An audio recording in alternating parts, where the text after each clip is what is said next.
Situation ayant prévalu dans la ville de Lubumbashi la nuit du vendredi 25 septembre 2020 au samedi 26 septembre 2020 par des éléments Maï Mira du mouvement des indépendantistes révolutionnaires africains. Les faits. Le 25 septembre 2020, vers 16h, heure locale, tentative d'évasion à la prison de Kassapa avec dégâts matériels importants. Incendie des blocs, cellules et le bâtiment administratif par les prisonniers et il y a eu mort d'homme. Tentative qui a été déjouée par les forces de l'ordre.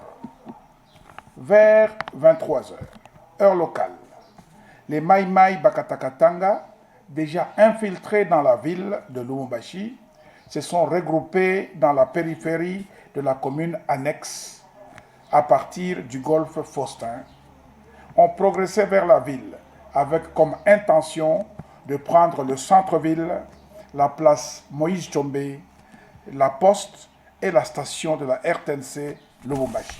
Estimé à plus ou moins 200 personnes, avec les armes AK-47, calibre 12, machettes, flèches et autres armes blanches. Ils ont été empêchés par les forces de l'ordre d'accéder au gouvernorat de province. C'est hors la loi se dirigeront vers la place Moïse Tshombe qu'ils vont investir vers 1h du matin.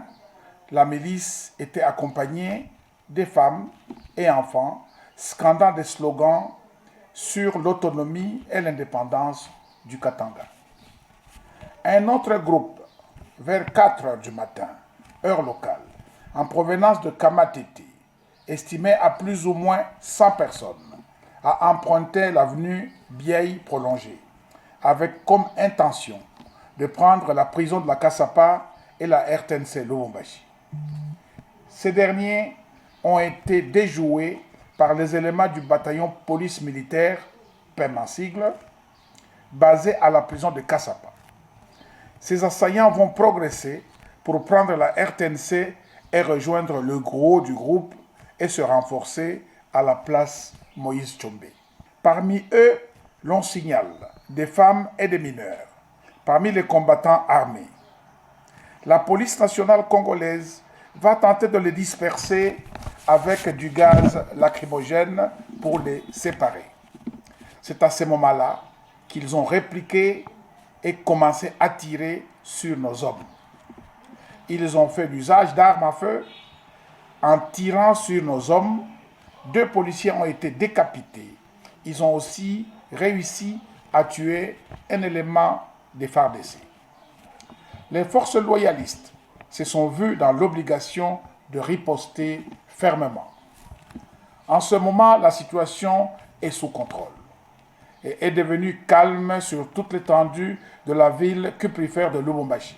L'objectif était de prendre et de contrôler la prison de Kassapa, le gouvernorat de province, la RTNC, la place mythique Moïse Tshombe, symbole sacré du mouvement des indépendantistes révolutionnaires africains, MIRA en sigle.